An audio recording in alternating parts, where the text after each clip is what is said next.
il a précipité l'accusateur de nos frères, celui qui les accusait devant notre Dieu, jour et nuit. Alléluia.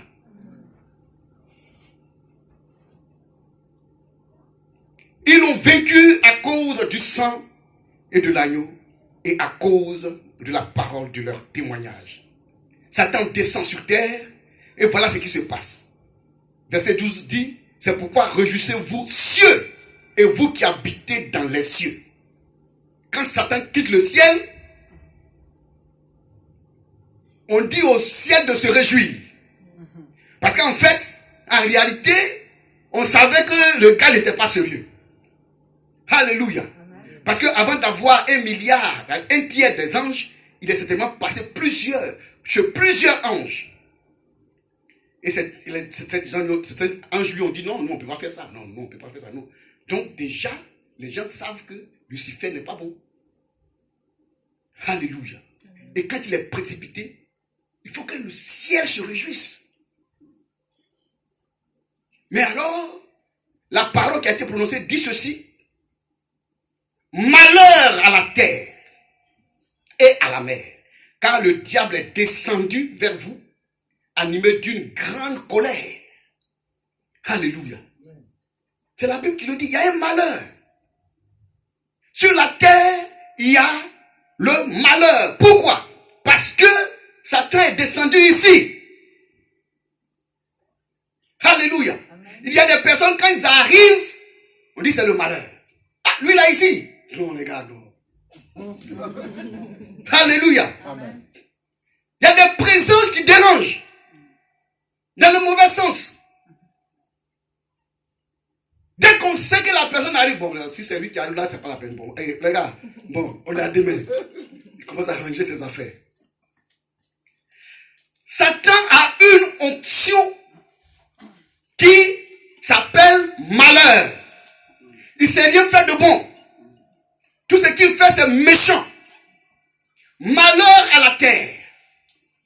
Si tu ne sais pas qu'il y a un malheur sur la terre, la Bible dit que la terre est dans un malheur. Si tu le savais, je le répète pour toi, si tu ne le sais pas, je t'informe.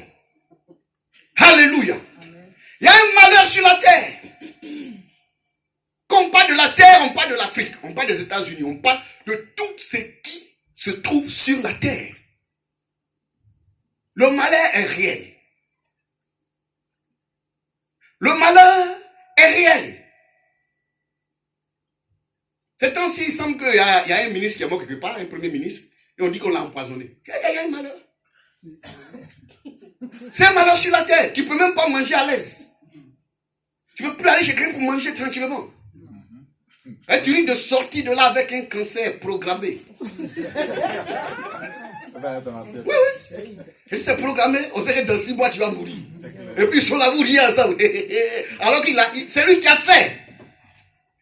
Alors mon gars, comment tu vas? Oui, ça va. Oh non, mais ça va aller. Oui, non, mais on est ensemble, c'est bien sûr. L'année prochaine, voilà, comment tu as fait des planifications de l'année prochaine? Et ils savent que dans 6 mois, tu ne vas pas arriver là-bas. La terre est dans un malheur. Et ça devrait nous effrayer. Il y a des gens qui le savent.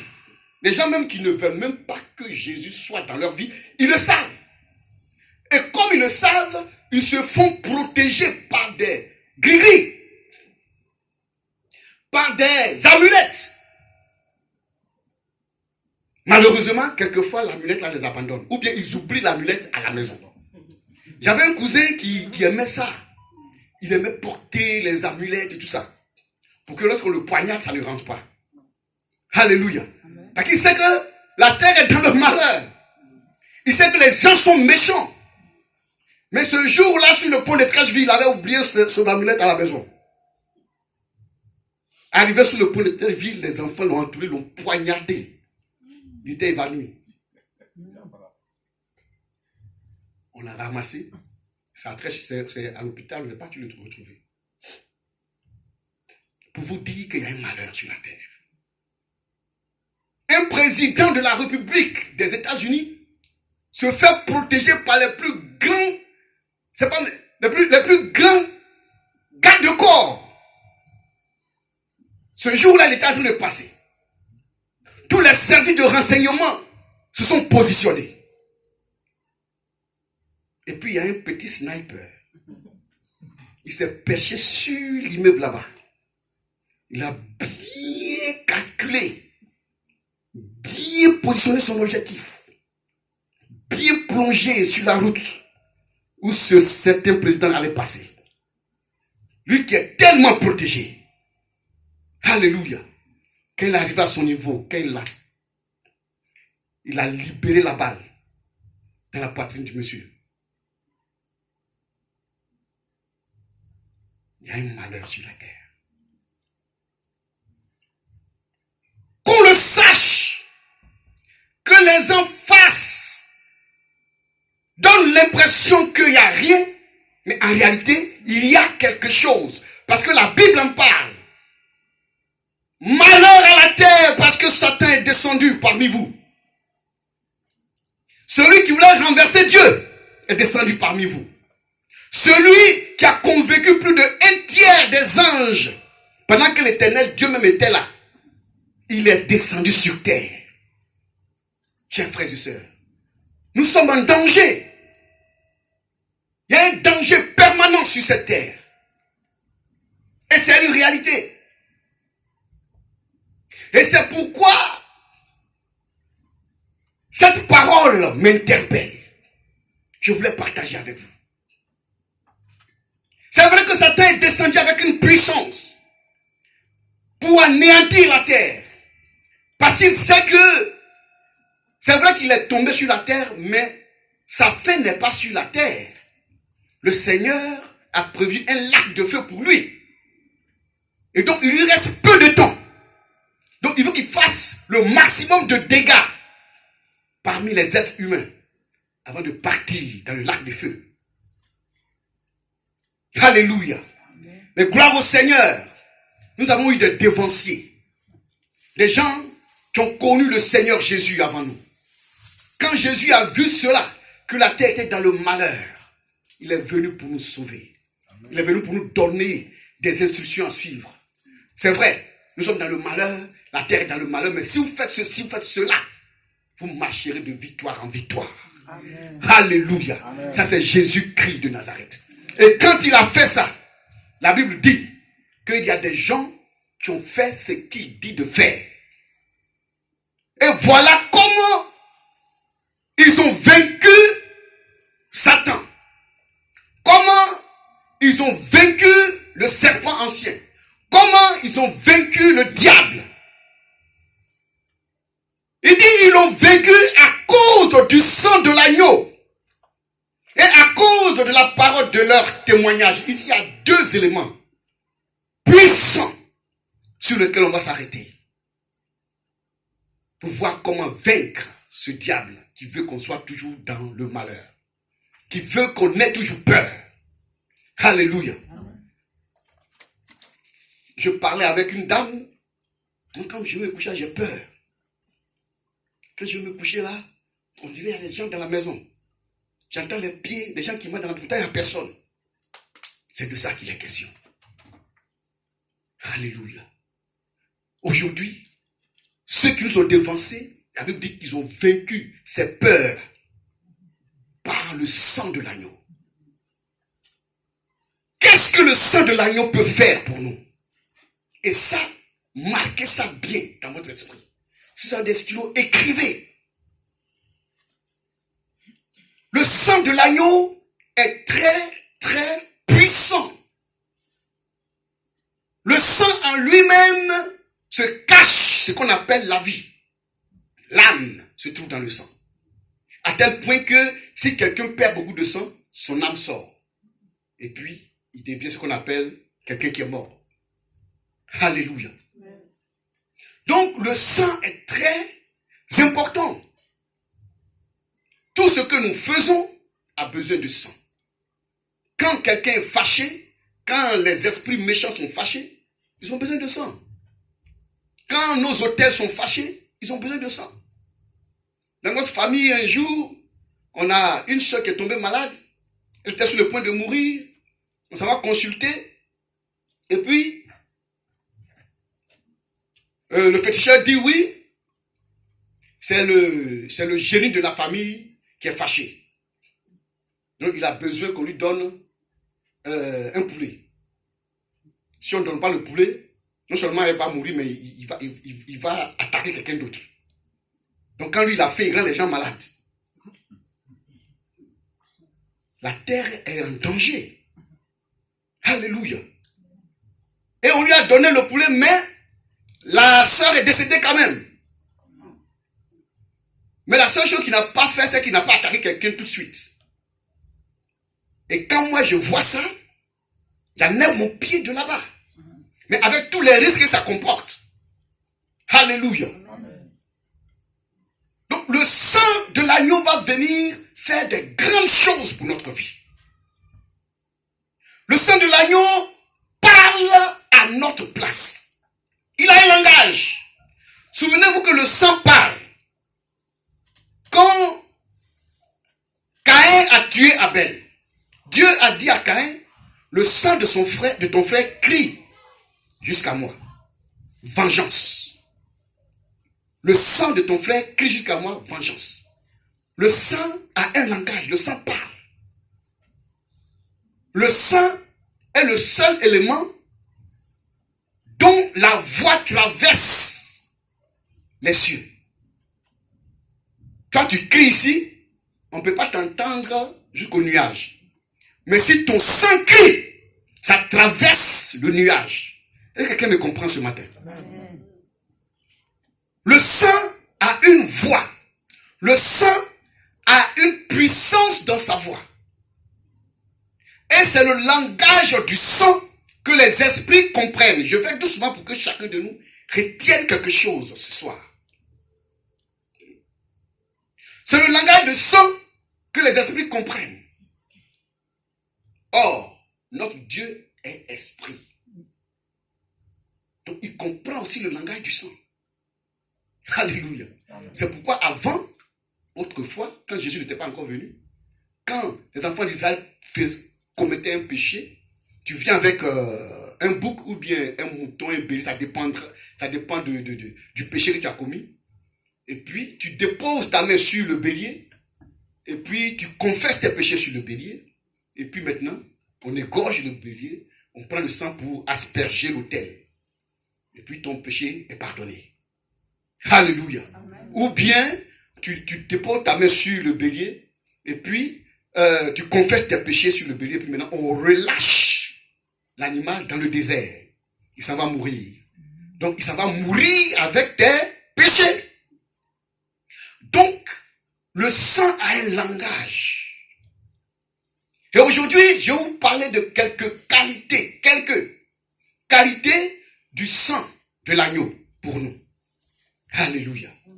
Pourquoi la Bible dit que les apôtres, nos devanciers, ont vaincu l'ennemi par le sang de l'agneau. Colossiens chapitre 1, verset 20. Alléluia.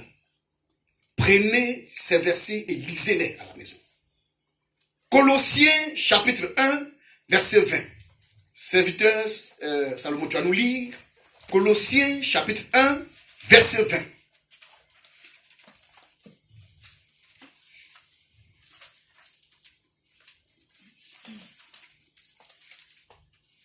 Colossiens chapitre 1, verset 20.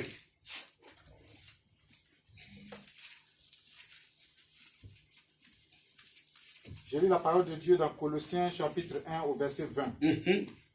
Il a voulu par lui-même réconcilier tout avec lui-même, tant ce qui est sur la terre que ce qui est dans les cieux, en faisant la paix par lui, par le sang de sa croix. Alléluia. Amen. Voyez, Dieu nous a réconciliés avec lui-même par son sang. Sans le sang de Jésus, personne n'est réconcilié avec Dieu. Alléluia. Amen. C'est-à-dire, l'Éternel Dieu, souvenez-vous que dans le jardin, Adam et Ève avaient désobéi à Dieu et Dieu les a chassés de sa présence. Donc, pour reconnecter l'être humain à lui, Dieu le Tout-Puissant, il fallait du sang. Lui, en tant qu'esprit, il a besoin de sang. Et quand il regarde sur toute la terre, il n'y a pas un seul sang qui peut réconcilier l'être humain à lui, Dieu. Alléluia. Et donc, lui-même, il est venu en personne. La Bible dit que Jésus est le Dieu visible du Dieu invisible. La partie visible de Dieu, l'Éternel des armées. La partie visible, c'est Jésus-Christ de Nazareth. Donc, il vient, il fait verser son sang, un sang qui n'a jamais péché, pour nous réconcilier avec lui. Donc, quand tu acceptes Jésus-Christ de Nazareth, il te réconcilie avec l'Éternel des armées. Alléluia. Il te réconcilie avec tes origines. Il te réconcilie avec celui qui t'a créé. Alléluia. Si tu n'as pas encore accepté Jésus, c'est le moment de le faire. Si quelqu'un pense qu'il n'a pas encore accepté Jésus, après le culte, il faut me voir. Je vais t'aider à accepter Jésus. C'est très important. Sinon, tu n'es pas réconcilié avec Dieu. C'est par son sang que nous sommes réconciliés avec lui. Alléluia. Amen. Et il est bon de se réconcilier avec Dieu. Tu peux être prospère, tu peux avoir l'argent, tu peux être milliardaire. Mais tu peux ne pas te réconcilier avec Dieu. Le fait que tu aies beaucoup d'argent ne veut pas dire que tu es réconcilié avec Dieu.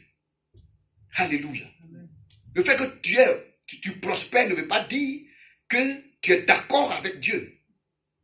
Alléluia. Parce que Satan, il vole la grâce des autres pour donner à ses amis, à ses frères, à ses adeptes.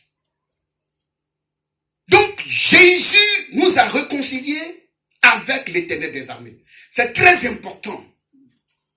Quand on vient de la présence de Dieu, quand tu te souviens que tu es réconcilié avec l'Éternel des armées, ça devrait être un sujet de joie. Amen. Un sujet de joie. Quand quelqu'un ne parle pas avec son père, quand quelqu'un a un problème avec sa femme ou bien avec son mari, quand quelqu'un a un problème avec sa mère, et qu'on réussit à les réconcilier, c'est la joie.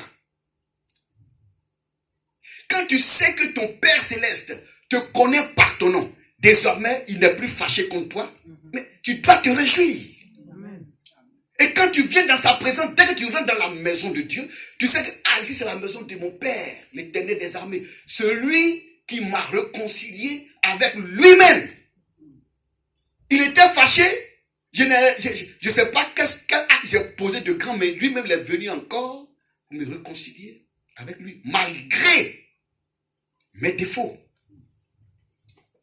Le Seigneur ne nous réconcilie pas à lui parce qu'on est propre. Il ne nous réconcilie pas à lui parce qu'on est saint. Non. Alléluia. C'est comme une maman qui voit son enfant, qui lui dit, bon, faut pas aller dans là-bas, il y a de la boue là-bas, faut pas aller là-bas. Elle s'en va jusqu'à elle vient. L'enfant, tout son corps est devenu de la boue. Alléluia. Généralement, c'est comme ça. Ou bien, elle a mis une rouge là sur elle, l'enfant a mis une rouge sur elle, ou bien, tout est devenu compliqué. La maman dit quoi? Elle prend son enfant pour aller le laver. C'est de ça qu'il est question. Tu dis pas non, faut enlever tes habits d'abord, faut nettoyer ton huile rouge sur toi d'abord, puis enlève ta boue d'abord avant de venir. Non. C'est comme ça Jésus nous a pris. Nous et notre boue, il nous a pris et il a commencé à nous nettoyer. Il fallait d'abord une réconciliation pour que le nettoyage soit possible. Sans réconciliation, il n'y a pas de nettoyage. Tu seras toujours sale, de saleté en saleté. Ton âme sera toujours souillée, de souillure en souillure. Si hier, tu avais sacrifié un poulet, demain, tu vas sacrifier un bœuf. Après-demain, tu vas sacrifier un bébé. Et ainsi de suite. Parce que tu n'es pas encore réconcilié avec le Dieu de gloire. Alléluia. Colossiens chapitre 1, verset 14. Colossiens chapitre 1, verset 14. Qu'est-ce que ce sang-là a fait encore. Colossiens 1, verset 14. En qui nous avons la rédemption, la rémission des péchés. Alléluia. Amen. La rédemption, la rémission des péchés. Vous voyez, tout ce qui se passe là, Satan n'aime pas ça. Satan n'aime pas ça. Satan n'aime pas que l'être humain soit réconcilié avec Dieu. Parce que lui, quand il a déconné, Dieu n'a pas cherché à se réconcilier avec lui. Il a parachuté. Il a mené une bataille qui l'a fait chuter. Et puis le Seigneur n'en a plus parlé. Il dit, bon, toi, tu vas de l'autre côté. Quand il a déconné, Dieu n'a pas cherché à pardonner ses péchés. Et ça fait mal à Satan. Que c'est nous, là, que l'Éternel des armées veut pardonner. Pourquoi? Parce que on doit pouvoir marcher sur la terre librement. On doit pouvoir vaincre l'ennemi. Alléluia. Donc, Dieu, par son sang, efface nos péchés. Effacer, ce n'est pas le mot qui est juste. Mais il ôte nos péchés. Il y a un mot que les philosophes aiment utiliser. Extirper. C'est-à-dire, on arrache tout avec les racines. Quand on s'en va récolter les arachides. Qui a une fois récolté arachide ici? Arachide ou bien manioc. Voilà. On tire. On arrache tout. C'est-à-dire, rien ne reste là-bas. Et quand on efface, il y a quelque chose qui reste en bas là-bas. Mais quand on ôte, quand on extirpe, il n'y a plus rien qui reste là-bas. Et c'est ce que Jésus a fait. Selon Colossiens chapitre 1, verset 14. Alléluia. Ce sont des choses qu'on doit mettre dans notre esprit pour qu'on ait une joie parfaite. Satan nous accuse toujours par notre passé. Donc toi qui étais comme ça là, de Dieu qui est trop facile, il va faire quoi avec toi? Toi qui faisais ça là, toi qui volais là, non. La Bible dit, il a effacé, il a ôté ton péché. C'est fini. Pourquoi? À cause de son sang. Et c'est important de se souvenir de ces choses. Tu peux être nouveau encore. C'est pourquoi il dit, tous ceux qui sont en Christ, ils sont devenus une nouvelle créature. Les choses anciennes sont passées et voici, tout est devenu nouvelle. C'est le sang de l'agneau qui fait ça. Alléluia. Jean 6, 54. Jean chapitre 6, verset 54. Notez bien, aujourd'hui je vais parler un peu de la puissance du sang de l'agneau. Alléluia. Ce sang-là qui a permis aux apôtres d'être vainqueurs. Jusqu'à ce que eux-mêmes, ils ne fassent même plus cas de leur vie. Alléluia. Quand tu comprends ces choses, tu t'en fous. Tu deviens un Jésus ou rien. Il y a les gens qui sont corps, babo ou rien. Alléluia. C'est babo ou rien, ça dit que, voilà. Mais toi, tu dois être Jésus ou rien. Alléluia. Amen. Je disais Alléluia. Amen. Voyez? Jean 6, 54. Nous lisons la parole de Dieu. Jean 6, 54. Jean 6 et 54. Celui qui mange ma chair et qui boit mon sang, oui, a la vie éternelle. Voilà. Et je le ressusciterai au dernier jour. Amen. Alléluia. Vous voyez? Ceux qui mangent ma chair et boivent mon sang, vous voyez? Donc quand il y a la Sainte Seine, on doit se réjouir. Amen. Ce sont les signes qui disent que au dernier jour, on sera ressuscité. Qu'on va vivre éternellement. Amen. Alléluia. Ce sont des sujets de joie. Généralement, les gens me trouvent trop heureux. Oui, oui. Parce que ces trucs-là sont dans mon esprit. Ces choses-là sont dans mon esprit. Même quand je n'ai pas mangé, quand je oriente ma pensée, quand je sais que je suis réconcilié avec le Père, je suis rassasié. Alléluia. Amen.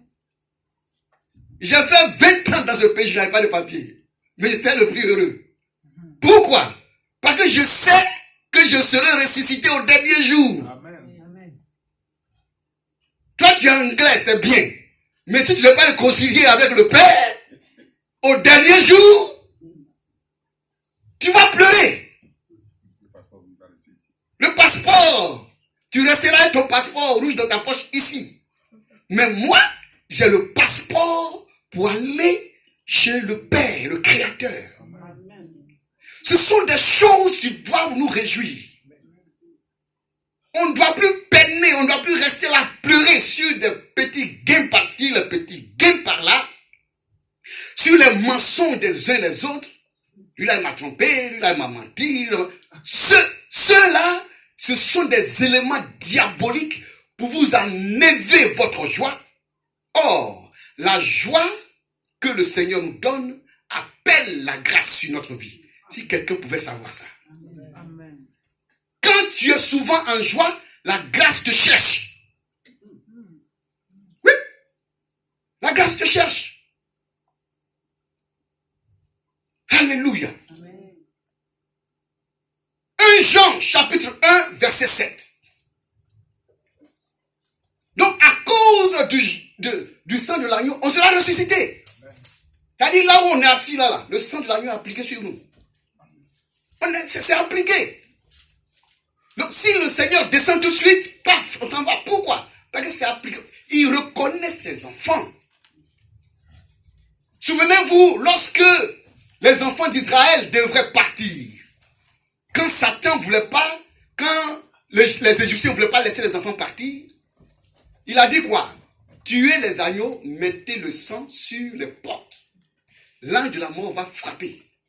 Mais quand il va voir le sang, il va sauter ces maisons sur lesquelles il y a le sang de l'agneau.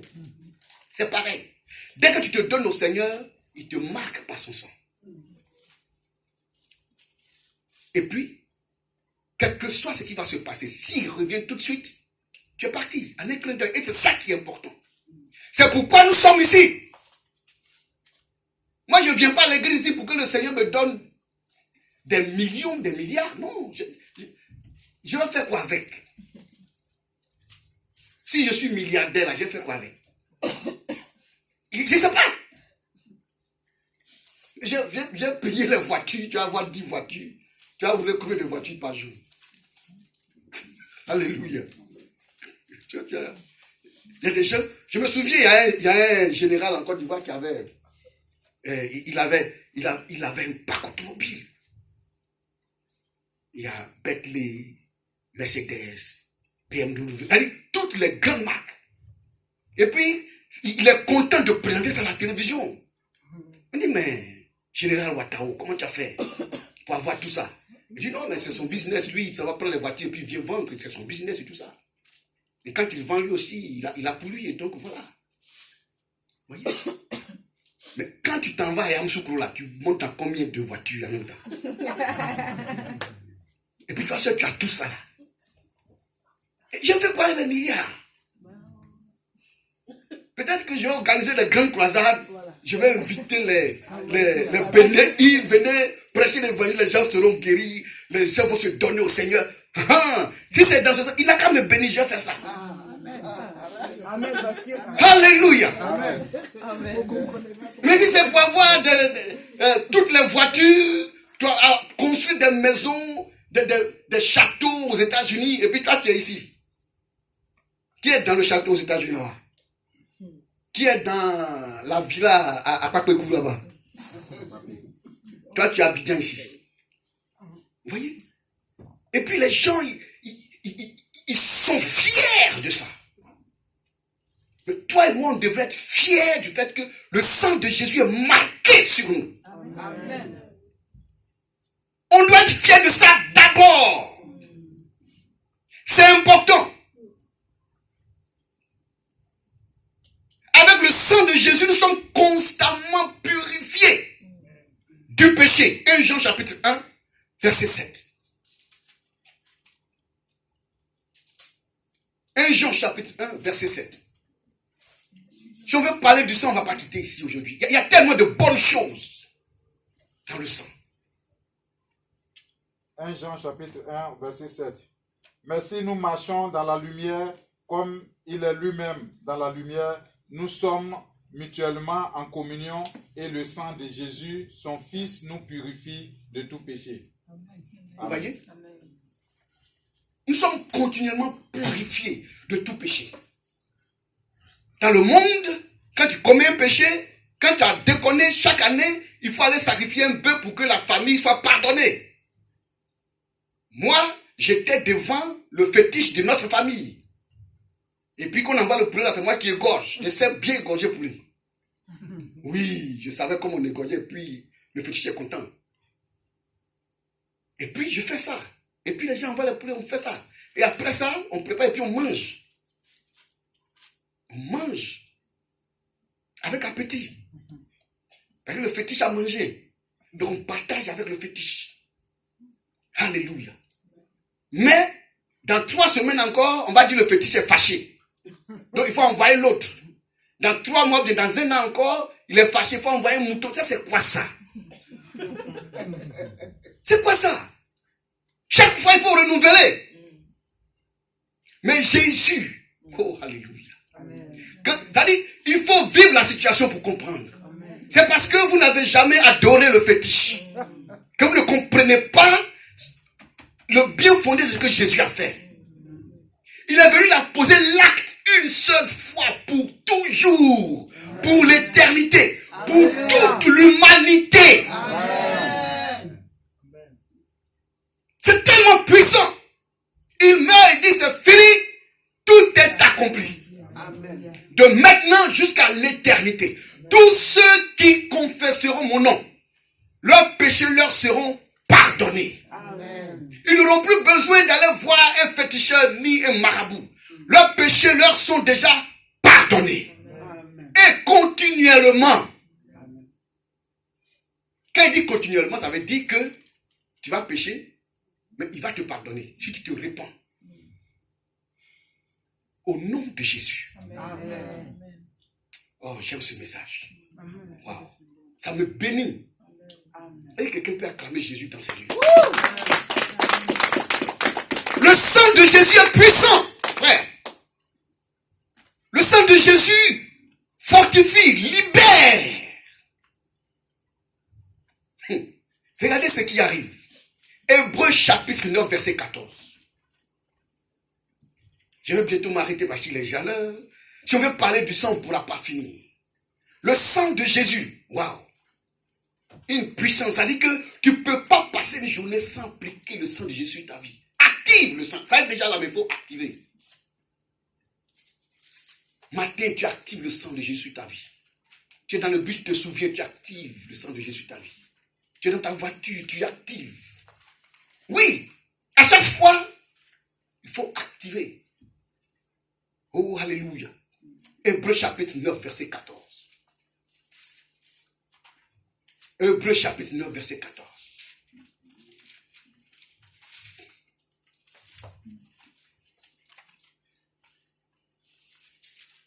Et après ça, je vais vous laisser un ensemble de versets que vous allez lire à la maison. Je vais vérifier dimanche prochain, celui qui n'a pas lu là. J'ai prié pour toi. Alléluia. Hébreux chapitre 9, verset 14.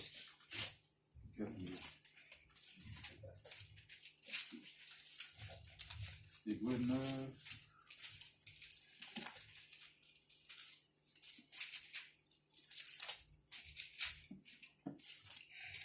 Hébreux chapitre 9, verset 14. Je peux lire ça si vous n'avez pas encore trouvé. Combien plus le sang de Christ, qui, par un esprit éternel, s'est offert lui-même sans tache à Dieu, purifiera-t-il votre conscience des œuvres mortes, afin que vous serviez le Dieu vivant. Oh, alléluia. Amen. Le sang de Jésus, oh, alléluia. Le sang de Jésus purifie notre conscience, purifie nos pensées.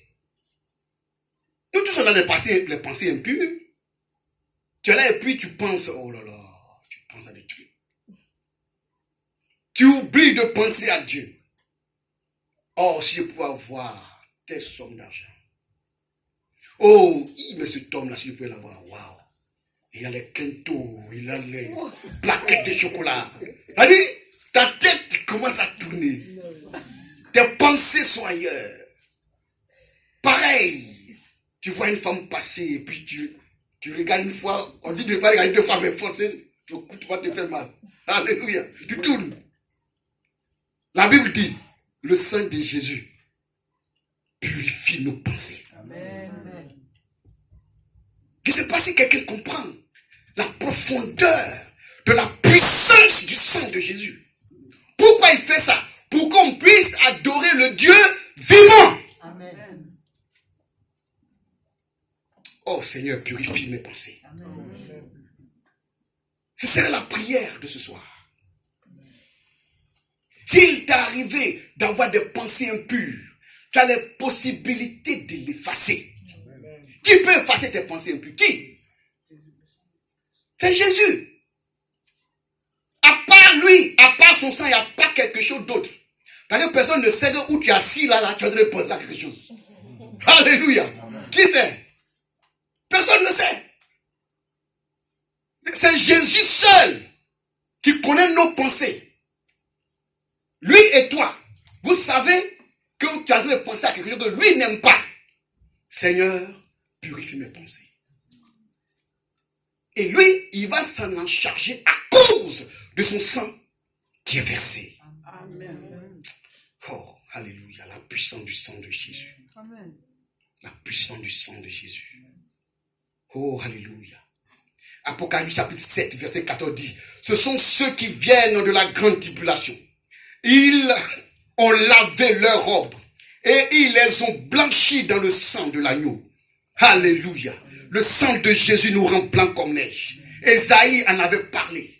Il dit, si je vous lave, si vos péchés sont noirs, et rouges comme de la pourpre, et noirs comme la cramoisie, je vous lave, votre vie sera blanc comme neige. Amen.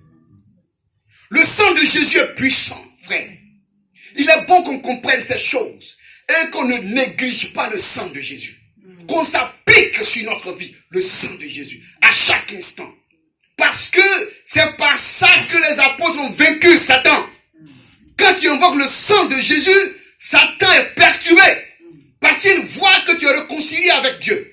Il voit que tes péchés te sont pardonnés. Il voit que tes pensées sont purifiées. Il est dérangé. Il a oublié de partir. Le sang de Jésus est celui-là même qui nous aide à mener les combats les plus compliqués, les plus difficiles. Là où tu as fauté hier, le sang de Jésus te permet de sortir de tes difficultés. Là où tu as eu des difficultés, là où tu penses que tu as échoué, c'est le sang de Jésus qui peut t'amener à sortir de là. Amen. Le sang de Jésus, c'est une révélation. C'est pas aussi simple. C'est accompagné du Saint-Esprit. Là où la parole est prêchée, le sang de Jésus règne. Là où le sang de Jésus règne, l'Esprit de Dieu est. Alléluia. Le sang de Jésus est puissant, frère. Le sang de Jésus est puissant, ma sœur. Il est bon que chacun de nous sache. Et c'est là que je vais m'arrêter. Que chacun de nous prenne ce verset. Hébreux chapitre 10, verset 19 à 22. Nous allons lire ça à la maison. Oui, nous allons lire ça à la maison. Hébreux chapitre 10, verset 19 à 22. Ce qu'il dit là-bas, c'est que il confesse, a dit, même les plus indignes, il les accepte dans son royaume quand ils appliquent le sang de l'agneau. Alléluia. Amen. Oh, alléluia. Quelle merveille. C'est pourquoi, quand vous voyez les gens qui tuent les gens là, ne dites pas, lui là, oh, il s'en va à l'enfer. C'est pas vrai. Si en dernière position, il change de position, Dieu le prend. Amen. C'est comme ça, à cause du sang de l'agneau. Et c'est de ce que Hébreux 10, verset 19 à 22 parle. Et je prie à ce que chacun de nous lise. Parce que dimanche prochain, on va commencer par là. Je vais poser la question à chacun de vous. Et je crois que vous allez me donner les bonnes réponses. Amen. Alléluia. Il dit même les indignes vont rentrer dans le royaume des cieux à cause du sang de l'agneau. Alléluia. Que chacun de nous comprenne cela. C'est pourquoi tu ne dois pas avoir peur d'annoncer l'évangile aux gens que tu penses qu'ils sont trop perdus.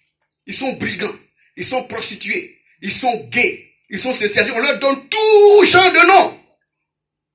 Et puis on les néglige. Et puis on les stigmatise. Chers frères et sœurs, ils vont t'étonner. Actuellement, il y a plusieurs prédicateurs qui étaient, mais qui ne sont plus. À cause du sang de l'agneau. Le sang de l'agneau a changé leur mentalité. Leur pensée impure a été lavée par le sang de l'agneau. Et c'est possible, frère. Alléluia. On va se tenir debout et puis dire merci au Seigneur. Lui rendre gloire. Dis merci Seigneur pour le sang. Ton sang qui a coulé. Ton sang qui a permis aux apôtres d'être des victorieux. Ton sang qui a permis aux apôtres d'être des puissants. Ton sang qui a permis aux apôtres d'être des conquérants. Alléluia. Oh Père, je bénis ton Saint-Nom. Je te loue, je t'adore. Je te magnifie parce que tu es puissant. Tu es élevé au-dessus des cieux. Ton sang nous purifie. Ton sang nous lave. Ton sang nous réconcilie avec le Père. Ton sang lave nos pensées. Ton sang purifie nos pensées. Ton sang lave notre âme déchirée. Ton sang soude nos cœurs percés. Oh, alléluia. Vas-y, bénis le nom du Seigneur. Dis-lui, Seigneur, je te bénis. Je te remercie pour ton sang qui a coulé. Dans le puissant nom de Jésus de Nazareth. Vas-y, donne-lui gloire. Donne-lui la gloire. Donne-lui la gloire. Donne-lui la gloire à cause de son sang. Au nom puissant de Jésus-Christ de Nazareth. Quand j'ai crié Dis-lui merci. à toi, oh,